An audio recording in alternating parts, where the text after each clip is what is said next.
الحمد لله رب العالمين، والصلاة والسلام على سيد الأنبياء والمرسلين سيدنا ومولانا محمد وعلى آله وصحبه أجمعين. أما بعد، فأعوذ بالله من الشيطان الرجيم. بسم الله الرحمن الرحيم. وَكُلًّا نَقُصُّ عَلَيْكَ مِنْ أَنْبَاءِ الرُّسُلِ مَا نُثَبِّتُ بِهِ فُؤَادَكَ. صدق اللہ العظیم. محترم و مکرم صدر اجلاس، معزز و موقر حضرات علماء کرام، عزیز طلبہ، پیارے بچوں، یہ میرے لیے بھی اور ہم سب کے لیے سعادت اور خوشبختی کی بات ہے کہ آج کی یہ مبارک تقریب جو ہمارے محترم بزرگ دوست مفتی خالد سیف اللہ صاحب گنگوہی مدظلہ کی گراں قدر تصنیفات، جن میں خاص طور سے تذکرہ اکابر گنگو اور ایمان کے باغات اور بھی کتابیں ہیں، ان کی رونمائی کے لیے یہ تقریب منعقد ہوئی ہے اور ہم سب اس مبارک تقریب میں شریک ہیں. مقصد رونمائی کا یہ نہیں ہے کہ ریاکاری اور نام و نمود ہو، بلکہ اتنے قیمتی خزانوں کا علم ہمیں ہونا چاہیے اور ہمارے ذریعے سے دوسروں تک ان کتابوں کا علم پہنچے، ان کی افادیت لوگوں پر ہم پر ظاہر ہو، تاکہ ہم ان قیمتی خزانوں سے فائدہ اٹھا سکیں. یہ سرزمین گنگو تاریخی سرزمین ہے. حضرت مولانا عبدالنبی صاحب گنگوہی، حضرت شاہ عبدالقدوس گنگوہی، حضرت شاہ عبدالسعید گنگوہی اور بھی بہت سے اکابر، اور آخر میں سید الطائفہ علماء دیوبند کے سرخیر حضرت مولانا رشید احمد گنگوہی نور اللہ مرقدہ کے ذریعے سے اللہ رب العالمین نے جو سنت اور بدعت میں امتیاز کا عظیم کارنامہ انجام دلایا، ان کے ذریعے سے یہ بے مثال کارنامہ ہے. اور یہ وہ فقیہ النفس شخصیت ہے جس نے سنت اور بدعت میں امتیاز قائم کرنا، سنت کو بدعت سے نکھارنے کا کام جو انجام دیا ہے، یہ واحد وہ شخصیت ہے. باقی علماء کرام ان کے متبع ہیں. اس سے پہلے سلوک و تصوف کی لائن سے بہت سارے اکابر گزرے ہیں، لیکن ان کے یہاں کچھ نہ کچھ سلوک و معرفت اور طریقت کے عنوان سے کچھ ایسے کام اور ایسے رسم و رواج ہوتے تھے جن کی شریعت اسلامی میں یا تو دلیل نہیں ہوتی تھی یا وہ صریح طور پر بدعت تھے. حضرت گنگوہی نور اللہ مرقدہ نے سنت کو بدعت سے نکھارا ہے، اور آج بھی آپ دیکھ سکتے ہیں کہ سرزمین گنگو میں جو بڑے بڑے اہل اللہ کے قبریں ہیں، مزارات ہیں، وہاں کچھ نہ کچھ بدعات اور بدعات کے آثار پائے جاتے ہیں. اور اللہ رب العالمین نے اس عظیم شخصیت کے مزار کی قبر کو آج بھی بدعات کی خوبیوں سے محفوظ رکھا ہے. کچھ لوگوں نے چاہا تھا کہ دیگر اکابر کی طرح یہاں بھی رسم و رواج اور عرس وغیرہ ہونا شروع ہو جائے، لیکن تکوینی طور پر اللہ نے وہاں کچھ ایسا انتظام کر دیا کہ اس کا سدباب ہو گیا، اور اب اس کے مظاہر احتمالات نہیں ہیں. باقی اللہ تبارک و تعالیٰ قابل انطلاق ہیں، تو میرے بھائیوں اور دوستوں، اس سرزمین گنگوہ کی جو اکابر ہیں وہ بڑی ہی اونچی شخصیات ہیں، اہل معرفت ہیں، اور ان کے فیوز و برکات پورے عالم میں پھیلے ہوئے ہیں، پورا عالم ان سے مستفید ہو رہا ہے۔ ہمارے محترم دوست مفتی خالد سعید اللہ صاحب متظلہ ہمدرد ساتھی ہیں ہمارے، لیکن صلاح، تقویٰ، شرافت، یہ شریف ابن شریف ہیں ماشاءاللہ۔ تو اس وقت ہی سے ان کے میری یہ خوش قسمتی ہے کہ مجھے ان کی صحبت نصیب ہوئی، اور زمانے طالب علمی میں بارہا ان کے در دولت میں حاضری بھی ہوئی۔ والد کے والد مرحوم حضرت مولانا قاری شریف صاحب رحمۃ اللہ علیہ، جن کی خصوصیات پر مولانا عالم صاحب نے بہت کچھ گفتگو فرمائی۔ واقعتاً وہ عجیب و غریب شخصیت ہے۔ ہر اللہ تبارک تعالیٰ سب طرح کا کام نہیں لیتا۔ قاری شریف صاحب رحمۃ اللہ علیہ کے خصوصیات میں سے یہ بڑی خصوصیت تھی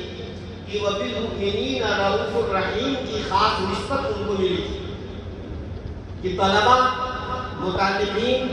ماتحتوں کے ساتھ انتہائی شفقت اور انتہائی محبت کا برتاؤ رکھتے تھے، اور ہر شخص اپنی بات، اپنی ضرورت ان سے رکھتا تھا، اور وہ اس کی ضرورت پوری کیا کرتے تھے۔ اور خاص طور سے طلبہ کے دل و دماغ میں تو یہ تصور ہوتا تھا کہ حضرت ہمارے باپ ہیں، اور باپ سے بھی زیادہ ہمارے ساتھ جو شفقت کا برتاؤ کرتے ہیں۔ چنانچہ جتنے علماء یہاں سے پڑھ کر کے گئے ہیں میرے تجربے میں، میرے ساتھیوں میں، جیسے مثلا مولانا سلمان صاحب بجنوری ہیں، مولانا قاری عبدالغفور صاحب ہیں، مفتی ریاست علی صاحب ہیں ہاپوڑ کے، ان سب حضرات کا، اور بھی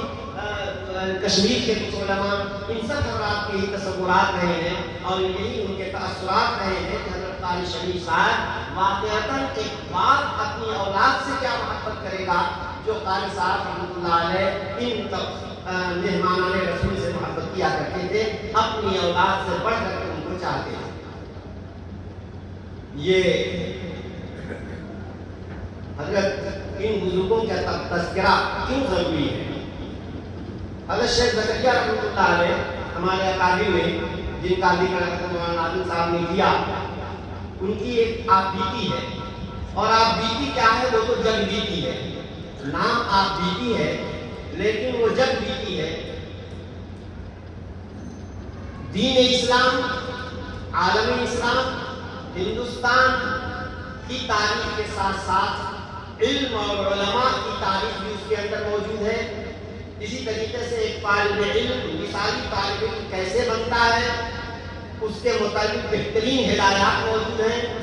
ایک معلم، مثالی معلم کیسے بن سکتا ہے، اس کے متعلق بہترین ہدایات موجود ہیں۔ ایک ادارہ، کامیاب ادارہ کیوں کر ہو سکتا ہے، ادارے کا نظام کیسے کامیاب ہوگا، اس کے متعلق بہترین گائیڈ لائنز کتاب میں موجود ہے۔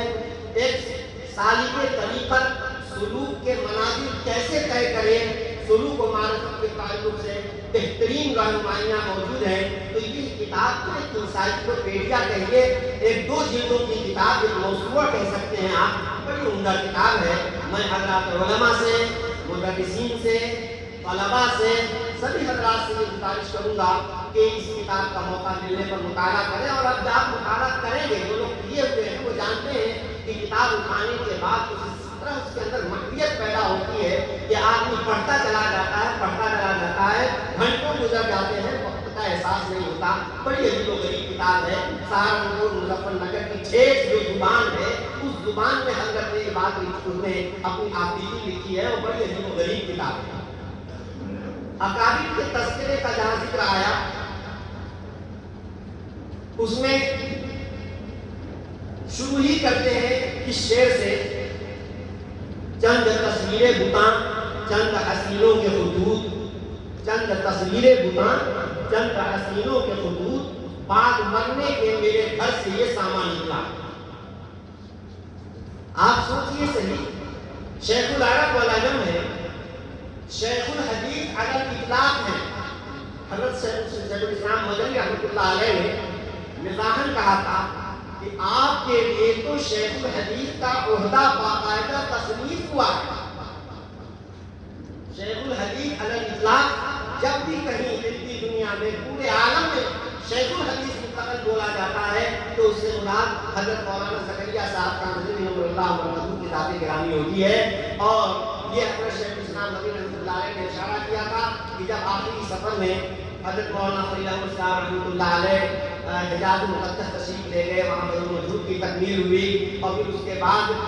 سال بھر کے بعد مولانا زکریا صاحب کو واپس کرنا ہوا تو حضرت شاہ عبد القادر صاحب رحمۃ اللہ علیہ وہاں تشریف لے گئے تھے اور ان کو کچھ وصیت اور کچھ ادارہ مدارس مدرسہ مدارس کے متعلق کچھ ہدایات دی تھیں اور کچھ مخصوص لوگوں کو مخصوص کام کی نشاندہی کی تھی. ان میں بحیثیت شیخ الحدیث کے مولانا زکریا صاحب کو رکھا تھا اور صدر المدرسین کو کے لیے کسی اور کا نام کا انتخاب، ورنہ پہلے تو جو صدر المدرسین ہوتا تھا وہی شیخ الحدیث بھی ہوتا تھا. یہ ہر شیخ کے لیے یہ ہوا کہ نہیں یہ شیخ الحدیث کے عہدے پر رہیں گے اور صدر المدرسین مولانا عبد الرحمان صاحب تھا. تو باقاعدہ شیخ الحدیث کا عہدہ تصنیف کیا گیا. حضرت شیخ الحدیث رحمۃ اللہ علیہ نے اس شعر سے بزرگوں کے حالات کا تذکرہ شروع کیا ہے کہ چند تصویر بتاں چند حسینوں کے خطوط بعد مرنے کے میرے پر سے یہ سامان نکلا. کیا بات ہے. حضرت کو اکابر کے حالات اور اکابر کی زندگیوں کے پڑھنے اور پڑھوانے کا بہت گویا شوق تھا اور بہت زیادہ وہ اس کو پسند کرتے تھے. چنانچہ آپ دیکھیے مجموعی اعتبار سے آپ بیٹی کا آپ جائزہ لیں گے تو خود ان کی شخصیت سے متعلق حالات بہت کم مقدار میں ہیں. اکابر کے حالات اور اکابر کے سے متعلق سوانحی مواد جو ہے وہ آپ کو زیادہ ملے گا اس آپ بیٹی میں. آپ بیٹی کی خدمت کی بھی اللہ نے مجھے توفیق عطا فرمائی ہے. آپ بیٹی کے آخر میں ایک فہرست ہمارے حضرت پیر مرشد مولانا طلحہ صاحب کاملی نور اللہ عنہ نے سب سوچا کہ یہ آپ بیٹی اچھی کتابت سے آپ کی عمدہ خوشخط کافی سے اس کو لکھوا کر کے شائع کریں. تو انہوں نے جب کتابت شروع کرائی تو اس خادم کے ذمے کہا کہ یہ کام لگایا کہ تم اس کی تصحیح کرو، پروف ریڈنگ کرو. دل میں یہ بات آئی کہ صرف پروف ریڈنگ کر لیں گے کتاب کی تصحیح ہو جائے گی، لیکن ساتھ ہی ساتھ کیوں نہ، چونکہ یہ ایک انسائکلوپیڈیا ہے، موسوعہ ہے، بہت ساری معلومات ہیں، تو اس کی ایک کارآمد فہرست کیوں نہ بنا دی جائے. چنانچہ جتنے علماء اور جتنی شخصیات کے تذکرے ہیں سب کو الفباتا کے اعتبار سے مرتب کر کے ان کے حروف صفحات کی نشاندہی کے ساتھ ایک انڈیکس ہم نے بنایا. اس کے علاوہ جو مضامین کے اعتبار سے الگ الگ سوانحی خاکہ الگ سوانحی شیخ کی سوانح سے متعلق جو مواد ہے اس کو الگ، اکابر کے سوانح اور حالات سے متعلق جو مواد ہے اس کو الگ، تاریخی معلومات الگ، سلوک و تصوف سے متعلق جو ہے اس کو الگ باب میں، علمی جو بحثیں ہیں اس کو الگ باب میں. تو اس طریقے سے جو فہرست بن گئی تو اس فہرست کے ذریعے سے آپ بیٹی کی ترکیب جدید ہو گئی. اب اس آپ بیٹی سے آپ کسی بھی بات کو، کسی بھی قسم کی چیز کو نکالنا چاہیں تو بڑی آسانی سے نکال سکتے ہیں. بہرحال تو میں یہ عرض کر رہا تھا کہ ان اکابر کے حالات پڑھنا بہت ہی باعث خیر و برکت ہے، درس و عبرت اور موعظت کی چیز ہے. اگر یہ بات نہ ہوتی تو حضرت نبی کریم صلی اللہ تعالی علیہ وسلم پر جو القرآن الکریم نازل کیا گیا اور قیامت تک آنے والے انسانوں کی ہدایت کے لیے یہ کتاب اتاری گئی، اس کتاب کا ایک معتبر ایک اچھا خاصا حصہ قصص الانبیاء اور پچھلی امتوں کے واقعات پر مشتمل ہے. ظاہر بات ہے یہ کیوں ہے؟ یہ اس لیے کہ حضرت نبی کریم صلی اللہ علیہ وسلم کی شریعت پچھلی تمام انبیاء کی شریعتوں کے لیے ناسخ ہے، لیکن عقائد و ایمانیات کے تعلق سے حضرت نبی کریم صلی اللہ علیہ وسلم کے پر جو احکام نازل کیے گئے ہیں وہ احکام گزشتہ انبیاء پر بھی وہی تھے. لہذا عقائد و ایمانیات میں کوئی خاص فرق نہیں ہے. کچھ جزوی احکام ایسے ہیں، ورنہ تو تمام انبیاء کرام پر جو کتاب الہی اتاری گئی یا جو دین اتارا گیا. ان الدین عند اللہ الاسلام، دین سب کا مشترک ہے. فروعی احکام اور دوسرے مسائل میں اختلاف ہے، شرائع میں اختلاف ہے، لیکن دین میں ایمانیات و عقائد میں کوئی خاص اختلاف نہیں ہے. ان میں آپ دیکھ رہے ہیں کہ نبی کریم صلی اللہ تعالیٰ علیہ وسلم پر جگہ جگہ قرآن کریم میں بھی اور اس کے علاوہ وحی غیر مطلوب کے طور پر بھی بنو اسرائیل کے عبادت گزاروں کے واقعات، بنو اسرائیل کے اور کسی قوموں پہ اس پہ کیا باتیں پیش آئیں، تو عبرت انگیز جتنی واقعات ہیں وہ سب نبی کریم صلی اللہ علیہ وسلم کو یا تو وحی مطلوب کے ذریعے سے یا وحی غیر مطلوب کے ذریعے سے حضرت صلی اللہ علیہ وسلم کو یہ تمام واقعات بتائے گئے. چنانچہ اس آیت کریمہ میں جو میں نے آیت آپ کے سامنے تلاوت کی ہے، فرمایا ہر طرح کی چیز جس چیز کی آپ کو ضرورت ہے، ہم نے گزشتہ انبیاء کے حالات اور واقعات میں سے ہر طرح کی وہ چیزیں، ہر طرح کا وہ مواد آپ کو سنا دیا ہے. کیوں؟ لِنُثَبِّتَ بِهِ فُؤَادَكَ، تاکہ اس کے ذریعے ہم آپ کے دل کو سکون عطا کریں، آپ کے دل کو جمائیں اور مخالف حالات سے آپ پریشان نہ ہوں. کیونکہ گزشتہ انبیاء کرام کے ساتھ بھی ناموافق حالات پیش آئے ہیں. ان کی قوموں نے ان کو ستایا ہے، ان کے خاص لوگوں نے انہیں طرح طرح کی اذیتیں پہنچائی ہیں، لیکن وہ بالکل جمے رہے ہیں. ٹھیک اسی طریقے سے آپ بھی عزم و استقلال کے پہاڑ ہیں اور آپ کو ان ناموافق حالات سے قطعاً متاثر نہیں ہونا ہے. جب حضرت نبی کریم صلی اللہ تعالیٰ علیہ وسلم جو کہ معصوم ہیں لیکن ہیں انسان، بشری خواص اور بشری صفات کی بنیاد پر آپ بھی غمزدہ بھی ہوتے ہیں، آپ کو بھی حالات سے اور نامساعدت سے رنج و ملال ہوتا ہے. یہ سب ہے، اس لیے حضرت صلی اللہ علیہ وسلم کی تسلیم کا بہت انتظام کیا گیا اور تسلی بھی دی گئی. لعلک باخع نفسک الا یکونوا مؤمنین، ایسا لگتا ہے کہ آپ اپنے آپ کو ہلاک کر ڈالیں گے اس بنیاد پر کہ یہ لوگ آپ کی بات نہیں مانتے ہیں. تو جگہ جگہ تسلی دی جا رہی ہے، پچھلوں کے واقعات بیان کیے جا رہے ہیں. اور چونکہ آپ کی شریعت قیامت تک کے لیے موجود رہے گی، قرآن کریم قیامت تک رہے گا اور آپ کی تعلیمات قیامت تک رہیں گی، اس لیے آپ کی امت میں بھی، چونکہ یہ امت نبی کریم صلی اللہ علیہ وسلم کی جانشین ہے، لہذا جو حالات نبی صلی اللہ علیہ وسلم کو درپیش آئے وہ حالات امت کو بھی درپیش آئیں گے. لہذا امت کو بھی مشکل حالات میں ضرورت ہے ان کے قدم جمانے کی، ضرورت ہے ان کو تسلی دینے کی، ضرورت ہے ان کے ایمان اور ان کے عقائد کو مضبوط کرنے والے اسباب کو مہیا کرنے کی. اس لیے نبی کریم صلی اللہ علیہ وسلم کو بھی جو قصص و امثال کے ذریعے سے جو فوائد پہنچائے گئے ہیں، وہ فوائد جو بھی ہمیں اور آپ کے لیے بھی ان فوائد کی ضرورت ہے اور ہم بھی ان حالات سے دوچار ہو سکتے ہیں. اس لیے یہ قصص و امثال یہی وجہ ہے کہ قرآن کریم میں قصص و امثال کی بہت کثیر تعداد موجود ہے. حدیث کی کتابوں میں کتاب الامثال اور کتاب القصص مستقل عنوان کے طور پر ان حدیثوں کو جمع کیا گیا ہے جن میں ایسے واقعات اور ایسے قصوں کا ذکر کیا گیا ہے جو ان قصوں کو پڑھ کر کے انسان کو عبرت حاصل ہوتی ہے، مشکل حالات میں اس کے اندر جو ہے جماؤ پیدا ہوتا ہے. اس لیے میرے دوستو، ان خاتون بزرگان دین کے واقعات اور حالات ہر بعد والوں کے لیے، پچھلوں کے تمام پوری زندگی آنے والے بعد میں آنے والے لوگوں کے لیے گائیڈ ہوتی ہے، رہنما ہوتی ہے، سکون اور تمانیت قلب کا سبب اور ذریعہ ہوتی ہے. یہی وجہ ہے کہ مشہور محدث سفیان بن عیینہ رحمۃ اللہ علیہ کا مشہور مقولہ ہم سب جانتے ہیں، فرمایا ان الصالحین تنزل الرحمہ، صالحین کے ذکر و تذکرے کے وقت رحمت باری کا نزول ہوتا ہے، رحمت خداوندی نازل ہوتی ہے. تو جب مجلسوں کے اندر صالحین کا تذکرہ ہوتا ہے، صالحین کے واقعات بتائے جاتے ہیں اور ان کی زندگی کا جو کیا نام ہے کہ جو ان کا لائحہ عمل نظام الاوقات ہے وہ جب ہمارے سامنے آتا ہے تو واقعہ حیرت ہوتی ہے کہ کس طرح انہوں نے اپنے اوقات کی تقسیم کر رکھی ہے کہ رات کا ایک حصہ اللہ سے راز و نیاز کے ساتھ گزارتے ہیں، رات کا ایک حصہ کتابوں کی بینی میں گزارتے ہیں، رات کا ایک حصہ تصنیف و تعریف میں گزارتے ہیں، دن میں بندگان خدا کی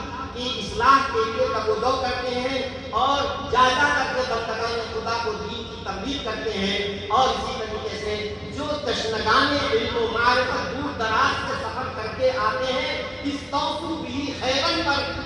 کی تلقین پر عمل کرتے ہوئے ان طالبان علوم نبوت کی خدمت کے لیے اپنے آپ کو وقف کیے ہوئے ہوتے ہیں۔ ہم جب ان کتابوں کو پڑھیں گے، ان کا مطالعہ کریں گے، تو اس سے ہمیں بھی محسوس ہوگا اور آپ کے اندر بھی انضباط ہونا چاہیے۔ بد نظمی کے ساتھ بے برکتی ہوتی ہے۔ وجہ بات یہ ہے کہ اگر ہم اپنا نظام الاوقات بنا لیں کہ اس وقت ہمیں یہ کام کرنا ہے، اس وقت یہ کام کرنا ہے، اس وقت یہ کام کرنا ہے، خدا پاک کی قسم حقوق اللہ بھی پورے طور پر ادا ہوں گے اور حقوق العباد بھی ادا ہوتے رہیں گے، اور یہ طالبان علوم نبوت جو دور دراز سے ہمارے پاس آتے ہیں، ان کا بھی ہم کسی نہ کسی درجے میں ادا کر سکیں گے۔ تو اوقات کا انضباط بہت اہم چیز ہے۔ ہمارے دوست مولانا خالد سیف اللہ صاحب ضلع مجدور کی خصوصیت یہی ہے کہ یہ اپنا وقت ضائع نہیں کرتے۔ زمانے تعلیمی میں بھی ہم نے دیکھا کہ یہ اپنے وقت کا، حالانکہ ہم ہی چند اللہ والی قسم کے ساتھی جا کر کے زبردستی ان کا وقت ضائع کرتے تھے، لیکن یہ اس وقت بھی بڑے حساس و بشاش ہو کر کے اور ہنس کر کے وہ ہم لوگوں کو کسی طریقے سے نبھا لیا کرتے تھے، ورنہ تو ہمارا تو مقصد یہی ہوتا تھا کہ یہ کیوں پڑھ رہا ہے، ہم نہیں پڑھ رہے ہیں تو اس کو بھی نہیں پڑھنا چاہیے۔ لیکن بہرحال یہ ان کی شرافت تھی، ان کی خوشخلقی تھی کہ وہ ہمیں بھی نبھا لیتے تھے اور پھر ہمیں بلطائف الحیل ہم کو وہاں سے چلتا کر کے اپنے کام میں لگ جایا کرتے تھے۔ تو میرے عزیز دوستوں اور بھائیوں، اوقات کے انضباط میں بڑی برکت ہے اور بدنظمی کے اندر بے برکتی پائی جاتی ہے۔ اللہ رب العالمین ہمیں اوقات کی قدردانی کی توفیق عطا فرمائے۔ یہ وقت ویسی چیز ہے، دارالعلوم دیوبند کے دور دیوار میں جگہ جگہ تختیاں لگی رہتی تھیں، وہاں ایک تختی یہ بھی تھی کہ الوقت اکمل من الذهب، وقت سونے سے بھی زیادہ قیمتی ہے، وقت سونے سے بھی زیادہ قیمتی ہے۔ پڑھ کر کے ہم لوگ گزر جاتے تھے، لیکن اس کی کوئی خاص جو ہے دل کا وہ نہیں تھی، لیکن کتنے بھی اللہ کے بندے ایسے ہوتے تھے جو واقعتاً ان جر و دیوار پر لکھے ہوئے نقوش کو اپنے دل کی تختی پر لکھ لیا کرتے تھے اور اس پر اس طرح سے عمل پیرا ہوتے تھے کہ ایک ایک لمحے کی وہ قدر کرتے تھے، اور اللہ نے ان کے وقتوں کے اندر برکت عطا فرمائی ہے۔ ہمارے دوست ماشاءاللہ ایک اتنے بڑے ادارے کے منتظم بھی ہیں۔ انتظام آسان کام نہیں ہے، آدمی اگر انتظام میں لگتا ہے تو وہ علم کا نہیں رہ جاتا، اور علمی کام ساتھ ساتھ کرنا یعنی در کفے جامع شریعت، در کفے سندان عشق، ہر حوث ناکے ندانت جام و سندا باخن۔ تو یقین مانیے کہ انتظامی امور اور انتظامی حقوق کو ادا کرنا اور ساتھ ہی ساتھ شیخ الحدیثی کے منصب پر فائز ہو کر کے بخاری اور ترمذی کے حقوق ادا کرنا، یہ جام و سندا باخن کے مرادی چیز ہے، یہ ہر ایک کے بس کی بات نہیں ہے۔ اللہ رب العالمین ان جیسی شخصیات کو ہم امید رکھتے ہیں کہ اس اشرف العلوم کے پاکیزہ فضا میں پڑھنے والے ہمارے نونہالان بھی انشاءاللہ مولانا کی شخصیت سے کو سامنے رکھتے ہوئے محنت کریں گے اور سبق حاصل کریں گے، اور یہ کتاب جو تذکرہ قابل گنگو ہے، یہ بھی عجیب و غریب کتاب ہے، اور ان مقابل کے حالات جب ہم پڑھیں گے تو انشاءاللہ ہماری زندگیوں کے اندر انقلاب پیدا ہوگا، ہمارے اندر اگر غفلت ہوگی تو وہ چستی میں مبدل ہو جائے گی، اور مزید یہ واقعات جو ہم پڑھیں گے وہ آگے بڑھنے کے لیے ہمیں مہمیز کریں گے۔ اسی طریقے سے دوسری کتاب جو ایمان کے باغات ہے، یہ بھی بہت عمدہ کتاب ہے۔ یہ کہہ لیجیے کہ یہ در حقیقت اردو زبان میں ایک کتاب الادب ہے،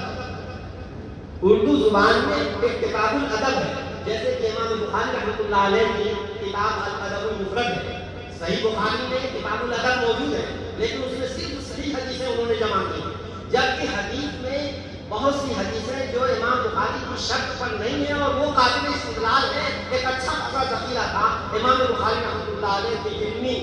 مزاج کو سکون نہیں ملا اور اس کو تشفی نہیں ہوئی، یہاں تک کہ انہوں نے الگ سے الادب المفرد کے نام سے کتاب تصنیف کی، وہ بھی بڑی عجیب و غریب کتاب ہے، اور اس الادب المفرد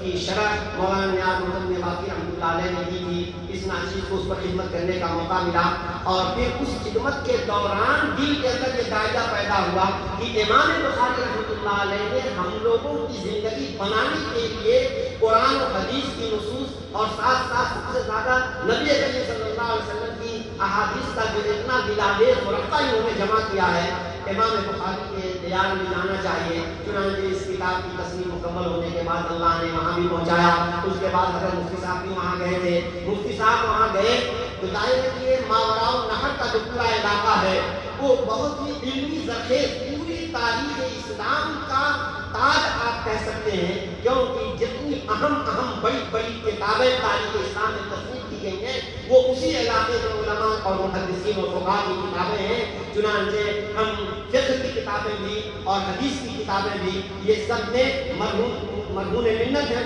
اسی علاقے کے علماء کے، لہذا وہاں مفتی صاحب گئے اور مفتی صاحب جو کام کے لوگ ہوتے ہیں ہم تو گئے گھوم کر چلے آتے ہیں، لیکن مفتی صاحب وہاں گئے تو ایک چپے کو وہاں پڑھا انہوں نے، وہاں کی قبروں کو، تختیوں کو، اور اس کے بعد چونکہ تاریخ سے ان کو جو تاریخی شخصیات ہیں ان کی جو کارنامے ہیں ان پر مفتی صاحب نے باقاعدہ ایک کتاب عربی زبان میں لکھ دی جس کا نام کیا لکھا؟ سیر و اعلام ازبکستان، سیر و اعلام ازبکستان، سرزمین ازبکستان کی اہم شخصیات کے کارناموں کو، ان کی سیرت کو، ان کی زندگیوں کو مفتی صاحب نے اختصار کے ساتھ اس کتاب میں جمع کیا ہے۔ ہمیں امید ہے، ہم چاہتے ہیں کہ یہ کتاب آپ بہت اچھے معیار میں، جس انداز سے انہوں نے کمپوزنگ کرائی ہے وہ تو ابھی مسودہ ہے، لیکن اس کو باقاعدہ اچھے معیار پر فی خلت قشیبۃ، بہت ہی دلاویز اور دلکش شکل و صورت کے ساتھ یہ کتاب چھپنی چاہیے، اور یہ کتاب جب چھپ جائے گی تو مجھے امید ہے کہ عرب علماء بھی اس کو بڑی قدر کی نگاہ سے دیکھیں گے اور ہم لوگوں کے لیے اس کتاب میں بہت انشاءاللہ رہنمائی ملے گی اور تفصیلات حاصل ہوگی۔ اللہ رب العالمین مولانا کی تصنیفات کو، ان کتابوں کو قبول فرمائے اور اس ادارے کے فیض کو جس طرح سے اب تک اللہ نے خوب پھیلایا ہے آئندہ قیامت تک اس کے فیض کو جاری و ساری رکھے۔ بس انہی باتوں کو میں اپنی بات ختم کرتا ہوں۔ وآخر دعوانا الحمدللہ رب العالمین۔